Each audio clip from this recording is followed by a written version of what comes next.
Un match de hockey scolaire a viré au cauchemar hier au Rhode Island, aux États-Unis. Fusillade qui a fait 3 morts.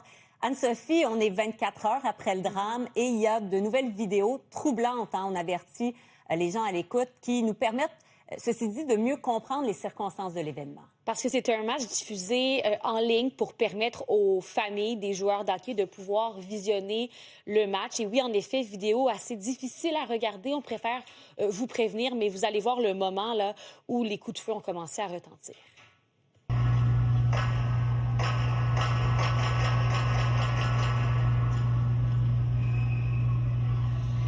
On y voit entre autres des joueurs sur le banc qui se précipitent pour tenter de sortir de l'enclos, d'autres qui ont sauté par-dessus la bande pour se rendre directement vers le vestiaire.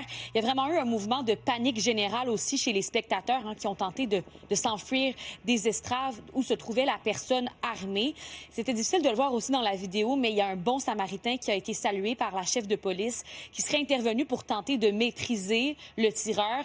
Et il aurait réussi à le désarmer, mais des témoins ont dit qu'il avait une seconde arme. La personne suspecte dans cette affaire qui s'est enlevé la vie après avoir ouvert le feu a été identifiée par la police comme Robert Key Dorgan, connu aussi sous le nom de Roberta Esposito. Elle aurait été identifiée comme le parent d'un des élèves qui jouait sur la glace. La police croit que Dorgan visait des membres de sa propre famille qui se trouvaient aussi au match et aurait été en conflit avec certains d'entre eux en raison de son identité de genre. Son ex-conjointe aurait demandé le divorce en 2020 en évoquant des motifs de résignation de chirurgie. Bref, ça a été obtenu par un média local qui a pu confirmer certaines de ces informations assez troublantes. Et les victimes, en effet, seraient l'ex-épouse ainsi qu'un de ses fils. Et les 3 personnes blessées pourraient aussi agir des membres proches de la famille. Donc, vous comprendrez que c'est vraiment l'onde de choc présentement au Rhode Island. On va écouter le gouverneur.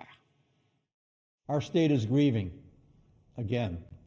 As governor, a parent, and a former coach, my heart breaks for the victims, families, and everyone impacted by the devastating shooting at Lynch Arena in Pawtucket. Et Anne-Sophie, même si les autorités n'ont toujours pas confirmé l'identité de genre de la personne qui est suspecte, les remarques transphobes fusent sur les réseaux sociaux. Voilà, parce que certains disent que les photos elles-mêmes qu'on a vues il y a quelques instants le prouvent. Mais il y a aussi une publication sur X qui inquiète certains internautes que vous allez voir apparaître à l'écran à l'instant.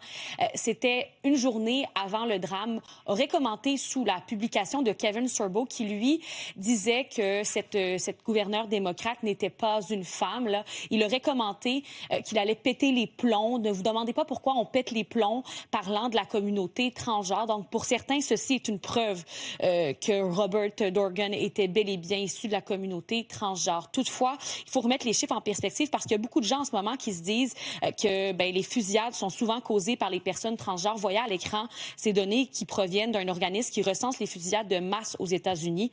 97,5 % des fusillades sont causées par des hommes, 2 % par des femmes. C'est seulement 0,5 % par des personnes transgenres. Donc, des allégations qui ne sont pas fondées sur des chiffres aujourd'hui. Merci beaucoup, Anne-Sophie. Au plaisir. Au revoir.